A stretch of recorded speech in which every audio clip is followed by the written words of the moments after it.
couple of questions which have been stimulated by the conversation today, which have been very helpful to me. The first one basically goes to Judge Freeh, your remarks that we are a nation that is a rule of law nation, and we're very proud of that. We're a free, democratic, open society. And I would be interested to know what you and Ms. White and Mr. Bellarmine, Dr. Bellarmine, would say to the question that we play by the Marquis of Queensberry rules and the other guys don't. Is there a simple way that we can deal with that? Not a simple way, Mr. Chairman. How far can we go, understanding that we're getting hit below the belt, but we will not hit below the belt? The rules are different depending on what system we're using, I think, to some extent. If you're talking about the criminal justice system, I'd be the last person to advocate, treating a terrorist defendant any differently than any other kind of defendant, despite the seriousness of their crimes and the difficulties in doing that, or we, dilute our own system. Well, I would put it a little differently. Let's suppose somebody comes into this country with malice aforethought, and they're going to do a dastardly deed such as the World Trade Towers, but they don't break any laws.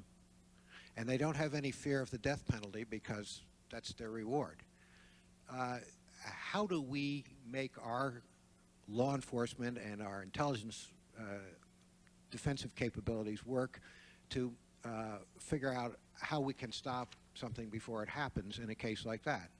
What authority do we have and what capability do we have here in a free, democratic, open society to say, gee, we're the thought police, we think you're thinking of doing something bad, you're treated as an American person here, and we're a little concerned about that. Well, go ahead. Yeah, I would agree with Mary Jo White that we got to talk about what plane we're operating on. If it's an immigration issue and a border issue, the person doesn't have the same rights, obviously, and the same ability to enter and remain in the United States than a U.S. person would have. Should we use a law enforcement agency to operate, to use your phrase, as a thought police or as a preventive police? My view is no. If we have a suspected terrorist who has in his mind the plans to commit an attack, should we allow the FBI to use whatever measures possible or available to get that person to disclose that information? Many countries, as you know, do that. Do you want your FBI agents doing that? And then who chooses the cases where that technique is used and not used? These are huge and difficult issues. I think I come back to the FBI, at least, being part of the Department of Justice and being an agency that adheres to the rule of law. Now, the Congress, the courts, the Attorney General, and the President can change those rules from time to time. I'm looking here at the draft of the new Attorney General guidelines on general crimes and domestic terrorism enterprise investigations. Completely different document than we operated under for 8 years. That's fine, as long as those rules are changed in course with the rule of law and they're clarified, and then you and others scrutinize how they're operating. Well, the reason I was asking is because that's exactly the process we're in, is scrutinizing those kinds of questions now. I mean, we're hung up on the question of how do you deal with these people once you catch them and do the document exploitation? Are they detainees, war criminals, depending, et cetera, all the combination of citizenship that can be involved in all of that?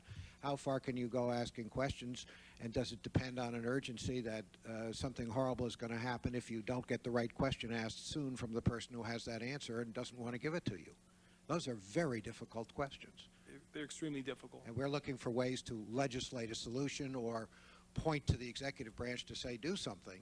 You're the people who have had that experience. Dr. Pilar, did you have any point on it? Just if we can catch the person overseas first, there are things that we would do there or have our foreign partners do, still short of committing anything that would be a human rights abuse or that would offend our values in those respects, but would still not be the sort of thing that the FBI or a U.S. attorney would do here. Things that would fit under the category of, shall we say, harassment, or even just a knock on the door by the local police or security service is enough, and we have seen it happen in the past, to break up an incipient terrorist operation. Terrorists don't like to be found out. They don't like to be suspected. And so there are a lot of things that we can encourage our foreign partners to do just under mere suspicion that perhaps the FBI could not do if it were here in the United States. I would just simply, as my time is up, I was to say, is it right for us to do get a third party to do what we ourselves would not do? Again, I would emphasize I'm talking about things that fall short of anything that would be a human rights abuse or things contrary to our values, but they would still fall in the harassment category. Not to be contentious, but let's just suppose we talked about, we know where your family is. That's a possibility. That's a possibility. As a mind game. Well, it's exactly the kind of question. I mean, defining terror, defining all of these words that we are going into a new global time. We know who we are, we think. How do we act in the world to best represent who we really are? That's sort of the question we're wrestling with. Well, there are a lot of things we can do that I would categorize as mind games.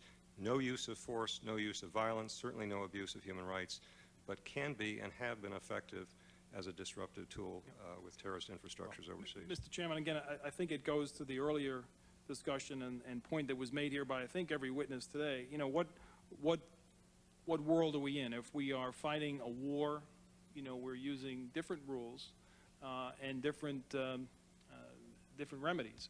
If we're conducting a criminal investigation, we're doing something else. But you know, the tip of the spear of the country's counterterrorism policy is not found in an arrest warrant from a grand jury in New York.